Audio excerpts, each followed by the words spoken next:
Mongolia जी, वारीदारों के मामले को लेकर प्रेस कॉन्फ्रेंस का आयोजन किया गया है, क्या मामला? पहले तो मैं माता के चरणों में आए तमाम मेरे पत्रकार साथियों का शुक्रिया करना चाहूँगा कि आपने एक छोटे से कॉल के ऊपर आप सभी यहाँ पे आए, तो आप सभी का बहुत बहुत शुक्रिया। आज का ये जो हमारा मकसद है यहाँ आपसे रूबरू होने का, अगर हम बात करें कटरा वैष्णो देवी के कटरा वाली साइड की बात करें जो माता का दरबार है, या पिछली साइड बात करें जिसमें आपका भमा का एरिया आता है, जिसमें देवीगढ़ या लड्डा वगैरह ये एरियाज आते हैं, तो अक्सर इस पहाड़ के चारों तरफ और कुछ मैदानी इलाकों में भी हमारे बारीदार हैं जो पिछले लगभग सैकड़ों वर्षों से, जब पवित्र गुफा में उस समय जब जंगली जानवर हुआ करते थे, रास्ता बिल्कुल जंगली था वहां भी, और जब सिंगल एक कोई यात्रु आता था तो वो कटरा से माता के दरबार तक अकेले यात्रु को एक जो बारीदार है वो लेके जाता था और उनको दर्शन करवाते थे। तो उन हालात में, उन सिचुएशन में, उन दिनों में, इन मुश्किल हालात में भी उन्होंने इस यात्रा को रुकने नहीं दिया और किसी भी यात्रु को निराश करके नहीं भेजा, चाहे वो बर्फ हो, चाहे सर्दी हो, चाहे तूफान हो, लेकिन यात्रा करवा के ही भेजा। तो आज एक सबसे बड़ी समस्या ये है कि जो हमारे बारीदार हैं, जिनकी वजह से ये पवित्र गुफा आज तक चली और खासकर 84 तक, और उसके बाद जब बोर्ड बन गया तो बोर्ड के बाद इन परिवारों ने ये कहा कि कम से कम हमारा इसमें जो योगदान रहा है उसके मुताबिक हमें पूजा का मौका मिलना चाहिए और इसमें जो हमारा रोल बनता है वो रोल हमें मिलना चाहिए इस यात्रा में, दर्शन में, पूजा में। तो बोर्ड बनने के बाद एकदम उठा के इन लोगों को फेंक दिया गया और उसके बाद आश्वासन पे आश्वासन, एश्योरेंस के ऊपर एश्योरेंस इन लोगों को मिली। और आज मैं ये कह सकता हूं कि आज जम्मू कश्मीर के अंदर कोई भी पॉलिटिकल पार्टी ऐसी नहीं है जिसने इनको अश्योर नहीं किया हो, आश्वासन नहीं दिए हों और जिसकी सरकार ना बनी हो। सरकार भी सभी पॉलिटिकल पार्टीज की बनी है जम्मू कश्मीर के अंदर आज की डेट में, और एश्योरेंसेस भी सबकी तरफ से इनको मिले हैं, लेकिन आज तक इनके साथ सिर्फ लिपापोती की गई, इनको सिर्फ ख्वाब दिखाए गए, इनके साथ जस्टिस नहीं हुआ। इवन के यहां पे केंद्र सरकार की तरफ से, आज की सरकार की तरफ से भी इनको आश्वासन दिए गए, लेकिन आज भी इनका बना कुछ नहीं है। तो मैं ये कहना चाहूंगा कि जब पहली बार 2002 में हमें विधायक बनने का मौका मिला और 2003 में हमने जम्मू कश्मीर की असेंबली के अंदर as a private member bill हमने इंट्रोड्यूस किया कि ये जो बारीदारों का इशू है कई वर्षों से पेंडिंग है, तो इसको सेटल किया जाए। तो जब मैंने बिल इंट्रोड्यूस किया, तो जब प्राइवेट मेंबर असेंबली के अंदर बिल देता है तो उसमें दो कंडीशंस रहती हैं। एक रहती है या तो उसको उसी टाइम रिजेक्ट कर दिया जाए या फिर उसको मान लिया जाए, या फिर तीसरी कंडीशन ये है कि उसको सिलेक्ट कमेटी में भेजा जाए। तो मेरा बिल ना तो एक्सेप्ट हुआ ना रिजेक्ट हुआ। इन्होंने कहा कि ये जो डिमांड है, ये जो कानून के मुताबिक इनका जो हक मांग रहे हैं, तो ये आपका जेन्युइन है, लेकिन अभी इसको हम एक्सेप्ट नहीं कर सकते। तो उन्होंने ना तो रिजेक्ट कर सकते हैं, तो असेंबली ने कहा कि इसको सिलेक्ट कमेटी में भेज देंगे। तो सिलेक्ट कमेटी में भेजा, बहुत से एमएलएज मेंबर बने इसके। फिर हम तिरुपति बालाजी गए, हम पशुपति नारायण मंदिर नेपाल में गए, हिमाचल के मंदिरों में गए, जहां जहां भी इस तरीके के ट्रस्ट बने थे, जिन मंदिरों को सैकड़ों वर्षों से लोकल लोग चलाते थे, तो बाद में ट्रस्ट बना और ट्रस्ट ने उन लोगों को कैसे अकोमोडेट किया, ये देखने के लिए हम हिंदुस्तान के और इवन नेपाल के मंदिरों में भी गए। और वहां हमने देखा कि जिस तरीके से हमारे इन बारीदारों के साथ उठा के फेंक देना और उसके बाद इनकी सुध भी नहीं ले उसके बाद, तो इस तरीके से किसी भी मंदिर में ऐसा नहीं हुआ। जो भी मंदिर में ट्रस्ट बना, ऐसा बिल्कुल नहीं हुआ। किसी मंदिर के ट्रस्ट ने उनको वहाँ जितनी भी एम्प्लॉयमेंट है उनको दी, किसी ने वहाँ पे उनके बच्चों को पढ़ाई के लिए पूरा कंट्रीब्यूशन किया, किसी ने मंदिर के अंदर उनको जो पूजा का करीब करीब उनकी जिम्मेदारी दी।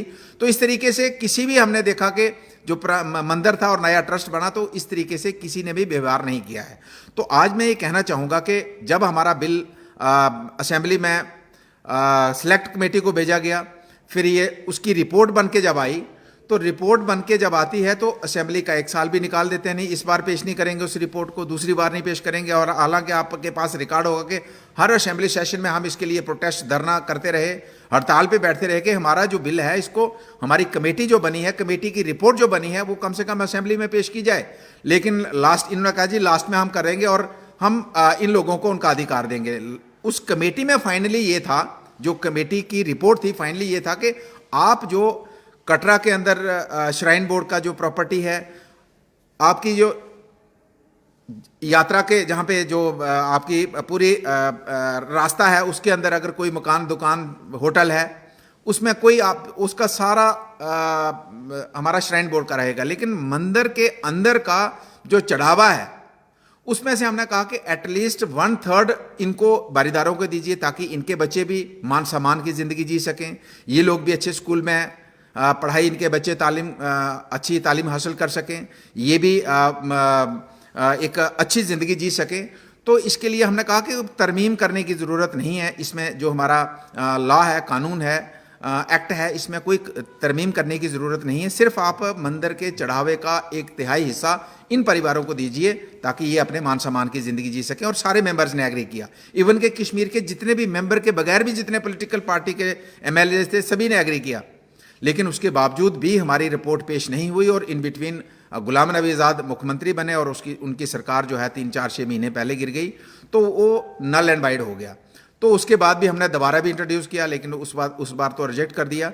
तो मैं ये कहना चाहूँगा कि लगातार इसके लिए संघर्ष भी किया, लेकिन रिजल्ट कुछ नहीं मिला और फिर हर पार्टी ने इनको ख्वाब दिखाए। तो अब मैं ये फाइनली आज प्रेस कॉन्फ्रेंस करने का मकसद ये था कि अभी दोबारा हमारे जितने भी बारीदार हैं ये ऑर्गेनाइज होना शुरू हुए हैं और मैं इनको अपनी तरफ से पूरा आश्वासन दिलाता हूं कि आप अपने आप को यूनाइट कीजिए, अपना एकता बनाइए और खुद अपनी लड़ाई लड़ेंगे तो ही आपको हक मिल पाएगा। अगर आप नेताओं के या पॉलिटिकल पार्टीज के बहकावे में आएंगे, उनके वो आपको विश्वास में लेके फिर आपको दगा देंगे, झूठ बोलेंगे, तो आपको इंसाफ मिलने वाला नहीं है। तो इसलिए आप अपने आप को तैयार कीजिए इस लड़ाई को लड़ने के लिए और इसमें हम आपको पूरे तरीके से तन मन धन से आपका समर्थन करेंगे, सहयोग करेंगे, पूरे तरीके से सपोर्ट करेंगे, ये मैं कहना चाहूँगा। लेकिन मैं जितनी सरकारें रही हैं या सरकारें हैं या आने वाली सरकारें जो बननी हैं, मैं उनको कहना चाहूँगा कि ये लोग माता के पुजारी हैं, इनके साथ जो भी झूठ बोलेगा उसका काम चलने वाला नहीं है, उसका सर्वाइवल ज़्यादा देर नहीं है। जिसने भी झूठ बोला उनको देख लो, जिन लीडरों ने, जिन पॉलिटिकल पार्टियों ने इनके साथ झूठ बोला है, इनको झूठा आश्वासन देके इनका वोट लिया है, आज उन पार्टीज की हालात देख लो। और मैं आज की सरकार को भी कहना चाहूँगा, आपने भी एश्योर किया है, अगर आप इन माता के भक्तों को इस तरीके से दरकिनार करेंगे तो समय सभी के लिए आने वाला समय ठीक नहीं होगा, ये मैं कहना चाहूँगा। और एक बार फिर से मैं तमाम बारीदार साथियों को कहना चाहूँगा कि पूरे तरीके से आपको समर्थन है, अपनी लड़ाई लड़ने के लिए अपने आप को तैयार कीजिए, पूरा समर्थन मिलेगा आपको। माता वैष्णो देवी के पुजारी पिछले 32 या 35 सालों से अपनी डिमांड लेकर बैठे हुए हैं। कल को अगर आपको मौका मिलता है तो आपके प्रयास उनके लिए क्या रहेंगे? देखिए, मैंने कहा कि जब हम एक MLA, ठीक है, हमारी पॉलिटिकल पार्टी के 4 MLA थे, लेकिन मेरा जो बिल था as a individual single member bill था, क्योंकि या तो सरकार की तरफ आता है, अगर अपोजिशन की तरफ जाएगा तो प्राइवेट मेंबर ही देता है। तो मैंने इंडिविजुअल एज ए MLA इनका हमने तब भी सपोर्ट किया है। और कल कहीं हमें कोई मौका ऐसा मिलता है कि जहां हम डिसीजन मेकिंग की पावर हमारे पास आती है, तो इसमें कहने के मैं इसलिए नहीं कह रहा हूं कि आश्वासन दे रहा हूं कि मुझे कोई वोट का मसला है या वोट लेने हैं, मैं तो उस लिहाजे से दे रहा हूं क्योंकि हमें दिल से इनके साथ एक हमदर्दी है कि इनके साथ इनजस्टिस हुआ है और इनको इनका अधिकार मिलना चाहिए। पिछले विधानसभा चुनावों में जब उधमपुर में भारत के प्रधानमंत्री आए थे, उन्होंने बारीदारों को इंसाफ मिलने की बात की थी, लेकिन बावजूद इसके आज तक कुछ नहीं मिला है। क्या कहेंगे सरकार को? देखिए, मैंने पहले भी कहा कि जितनी भी पॉलिटिकल पार्टीज जम्मू के अंदर जिनको वोट मिलता है, उन सभी ने इनको अश्योर भी किया है और उन सभी की सरकारें भी बनी हैं और उन सभी को इन्होंने वोट भी दिए हैं, लेकिन उसके बावजूद इनको इंसाफ नहीं मिला है।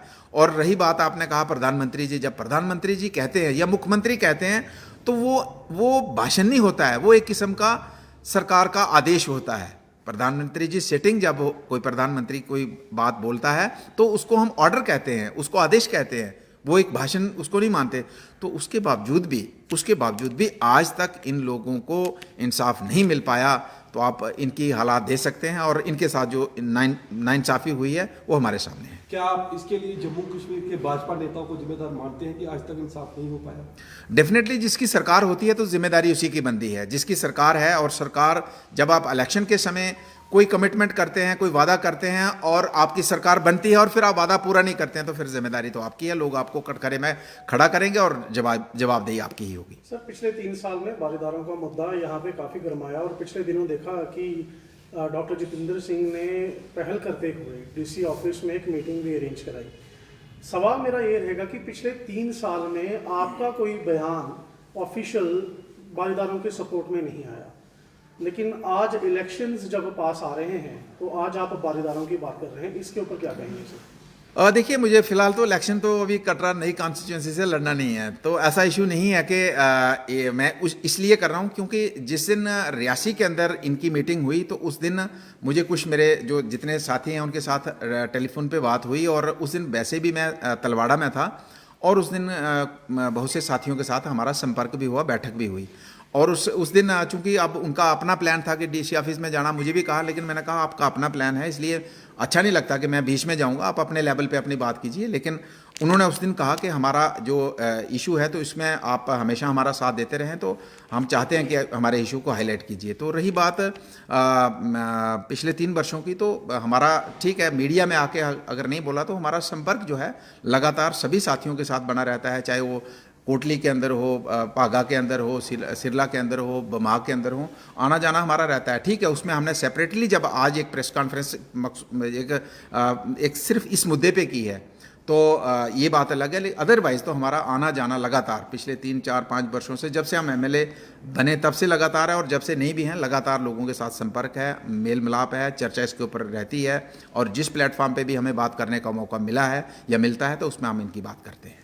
मनकोटिया जी, बारीदारों की लड़ाई जो वो सीधी गवर्नमेंट के साथ साथ श्राइन बोर्ड के साथ हुई है, और अगर 31 दिसंबर की हम बात करें तो जो स्टैम्पेड वहाँ पे हुआ तो उसके लिए आपका एक बयान आया था कि जो माननीय एलजी हैं और वो बहुत बढ़िया काम कर रहे हैं, पर जो उन्होंने उस टाइम पे ये बोला था कि 7 दिन के अंदर अंदर रिपोर्ट को सार्वजनिक किया जाएगा, अभी तक वो रिपोर्ट जो है वो सार्वजनिक नहीं हुई है।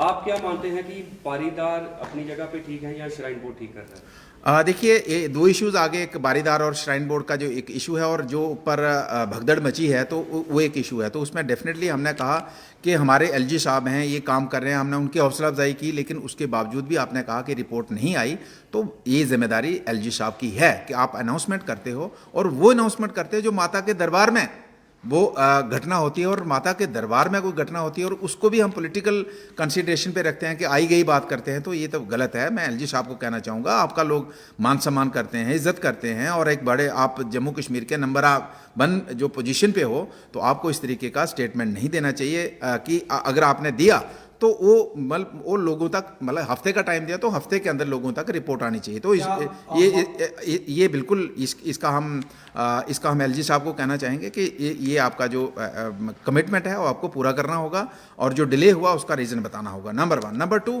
जो बारीदार और श्राइन बोर्ड का है, देखिए श्राइन बोर्ड ने तो ज़बरदस्ती इनको थड़े से उठा के फेंक दिया, तो लड़ाई तो रहेगी। और श्राइन बोर्ड जो है, हम कहते हैं श्राइन बोर्ड बढ़ना चाहिए। श्राइन बोर्ड ने, हम ये नहीं कहते कि सारे खराब काम किए, अच्छे काम भी किए हैं, लेकिन इसका मकसद ये नहीं कि आप बारीदारों को क्रश कर दो, आप कटरा के जो लोकल लोग हैं उनको क्रश कर दो, आप सारा बिजनेस भी अपने कंट्रोल में ले लेंगे और आम आदमी को आप भीख मांगने पे मजबूर करेंगे, वो गलत है। उसमें हम बोर्ड को हम कहना चाहेंगे कि आपको लोग समर्थन करते हैं, सपोर्ट करते हैं, जहाँ अच्छा काम किया पूरा सपोर्ट, लेकिन आप ज़बरदस्ती करेंगे लोगों का बिजनेस जो है, कटरा बिल्कुल अगर आपके माइंड में है कि कटरा का बिजनेस हमने ठप करना है, बारीदारों को क्रश कर देना है, तो आपकी गलत सोच है। सर, नेशनल पैंथर्स पार्टी को छोड़ के आप एक एनजीओ के अभी प्रेसिडेंट बने हैं, डोगरा क्रांति दल के, और कयास ये लगाए जा रहे हैं कि 23 मार्च को आप फिर से प्रेसिडेंट बनने जा रहे हैं नेशनल पैंथर्स पार्टी के, क्या ये सच है? देखिए, हमारी जो एनजीओ है ये 1996 से एनजीओ के हम चला रहे हैं इसको, जब पार्टी में नहीं थे तब से भी इसको एनजीओ को चला रहे हैं। तो पुरानी एक एनजीओ है, ये काफ़ी, मतलब इसमें पॉलिटिकल तो नहीं ज़्यादा रहता, लेकिन इसमें आप फेसबुक पे देखते रहते हैं हमारी एक्टिविटी, चाहे कोविड के दौरान लोगों को मुश्किलात हो, किसी की शादी ब्याह का मसला हो, बीमार का मसला हो, ब्लड का मसला हो, तो इस तरीके के हम एनजीओ हमारी काम करती है। ड्रग्स के ऊपर आपने देखा बड़े पैमाने पे हम काम करते हैं, एंटी ड्रग्स मैराथन्स करवाते हैं। तो इसका पॉलिटिक्स के साथ कोई लेना देना नहीं। तो मेरा ये बताने का मकसद है कि पुरानी एनजीओ के रिसेंटली हमने पार्टी छोड़ के एनजीओ नहीं बनाई है। रहा सवाल जो आपने कहा कि पार्टी में वापस जाने का, तो फिलहाल तो अभी ऐसा कोई फैसला नहीं है कि वापस जाने सर, कल एक आपके कुलीग रहे हैं हर्षदेव सिंह जी, जी। बिजली कनेक्शन काटने पे उन्होंने एक बयान दिया है कि मैं बीजेपी को निस्तो नाबूद कर दूंगा, क्या कहेंगे इस पे? ये बेहतर होगा कि हर्षदेव जी से ही ये सवाल पूछें आप, क्योंकि उनके माइंड में क्या था उस टाइम, क्या सोच के उन्होंने स्टेटमेंट दिया है। तो मुझे लगता है कि आप बेहतर हो कि उनको चाहे टेलीफोन के माध्यम से पूछें या आजकल सिस्टम ऑनलाइन है तो पूछ ले, लेकिन अब उनके माइंड में क्या है मैं नहीं कह सकता उन्होंने क्यों कहा। परिसमन ने अपना प्रस्ताव पेश किया है जिसमें अन्य कॉन्स्टिट्यूंसी बनाएंगे, क्या कहेंगे? देखिए, एक तो जो चीज़ अच्छी है तो उसको कहना चाहिए। हर चीज़ का मतलब विरोध का मतलब हर चीज़ का विरोध नहीं। अगर बाई द वे मैं अपोजिशन की भूमिका में हूँ तो जहाँ ठीक है तो उसको हमें अप्रिशिएट करना होगा। तो ये जैसे ये कटरा वैष्णो देवी हमारी एक कॉन्स्टिट्यूंसी बनी है तो अच्छा है, बननी चाहिए और इसका अप्रिशिएट करते हैं। 7 असेंबली सीट्स जो बड़ी हैं उसमें से 6 जम्मू को आई हैं और एक जो है ये कश्मीर को गई है, अच्छी बात है। लेकिन इसमें जिस तरीके से बहुत से इलाकों में जो डिमांड्स थी उसको नज़रअंदाज किया गया है। तो अभी ये पब्लिक डोमेन में आएगा तो हम कमीशन को कहना चाहेंगे, जब पब्लिक डोमेन में डालते हैं और लोग जब अपनी डिमांड रखेंगे तो आप कम से कम उनकी डिमांड को सुनिए और एटलीस्ट आप उन एरियाज़ में जाइए। आप भमाव का एरिया, एक दिल्ली में बैठा ऑफिसर उसको क्या पता भमाव की क्या, देवीगढ़ की क्या मुश्किलात है, मुंगरी की क्या मुश्किलात है, दमनोद की क्या मुश्किलात है, पंचारी की क्या है, लांदर की क्या है, दंदोता की क्या है, गलियोत की क्या है, उनको क्या पता है। तो कम से कम उस एरिया में जाएंगे। लोग क्यों डिमांड कर रहे हैं कि बमा की अलग कॉन्स्टिट्यूंसी बननी चाहिए जिस तरीके से ये बनी है, या फलां अलग बननी चाहिए, तो कम से कम उसको पब्लिक डोमेन में लाने के बाद कम से कम लोगों में जाना चाहिए। और पहले दिन जब हम कमीशन को मिले थे तभी हमने यही कहा था, कि आप जब तक लोगों के बीच में नहीं जाएंगे, ये कॉन्स्टिट्यूंसी बलवंत सिंह या किसी एमएलए या किसी लीडर के लिए नहीं बनती है, ये लोगों के लिए बनती है। और आप बुलाते हैं हमारे जैसे लीडर्स को, वो कहता है जनाब इस पंचायत को काट दो, इससे वोट मुझे कम मिलता है, इसको डाल दो, इससे वोट ज़्यादा मिलता है। तो फिर वो लोगों के लिए ना बनाया कमीशन।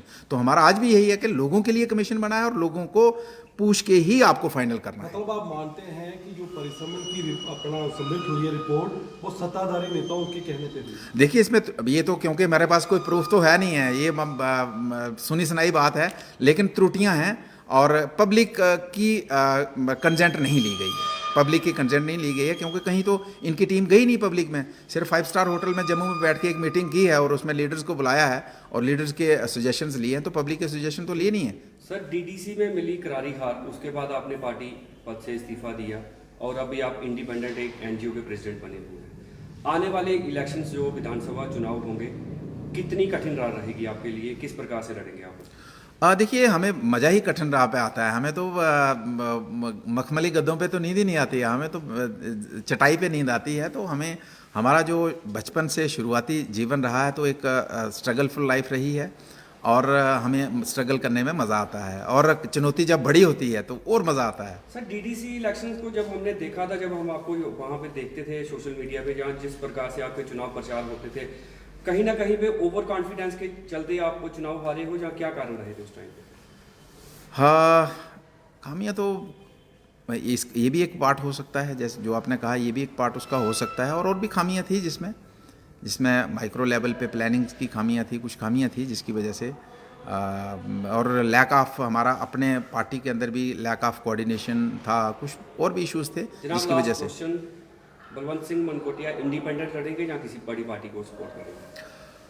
देखिए, इसमें अभी ईमानदारी से, अब माता के चरणों में बैठे, ईमानदारी से, अभी माइंड में फाइनल कुछ नहीं है कि मैंने सेलेक्ट कर लिया है कि फलां पार्टी में जाऊंगा, सेलेक्ट कर लिया कि इंडिपेंडेंट। अभी चूंकि हमने पिछले दिनों फैसला किया था कि हम विद इन वीक और 10 डेज हम इसका डिस्क्लोज कर लेंगे, लेकिन जब आपका कमीशन का पीरियड एक्सटेंड हो गया 2 महीने, तो अब हमें थोड़ा सा दोबारा रिव्यू करना होगा कि कौन सा एरिया तोड़ फोड़ के कहाँ करना चाहते हैं, तो उसके अकॉर्डिंगली कहाँ से लड़ना है। अब चूंकि मेरा उधमपुरा जो विधानसभा क्षेत्र था, अब तीन खित्तों में बांट दिया है उसको। चनैनी विधानसभा क्षेत्र में कुछ पार्ट चला गया है, कुछ वेस्ट में चला गया है, कुछ ईस्ट में चला गया है। तो अब उसमें फाइनल किस में से कंटेस्ट करना है और किस प्लेटफॉर्म पे करना है, इसका अभी फाइनल नहीं किया है। जैसे ही होगा तो आपको बताएंगे। कल को अगर आपको भाजपा में आने का न्योता मिला, क्या आप जाएंगे? न्योता मुझे बड़ी देर से मिल रहा है। तो क्या आप जाएंगे? अभी कोई डिसाइड नहीं किया किसी पार्टी में जाने और का। कल को होता तो क्या आप डिसाइड करेंगे कि जाने का मन बढ़ाएंगे? मैंने यही कहा कि अभी माइंड में कुछ ऐसा पक्का ठक्का कुछ नहीं है कि हमने डिसाइड कर लिया है तो हम वेट एंड वॉच कर रहे हैं, ऐसा कुछ नहीं है। जब जैसे ही सिचुएशन क्या बनती है, पर फाइनली ये है कि जो भी होगा लोगों के हित में होगा, जहाँ से ज़्यादा लोगों को बेनिफिट होगा वही फैसला करने की कोशिश करेंगे। Thank you sir. Thank you ji.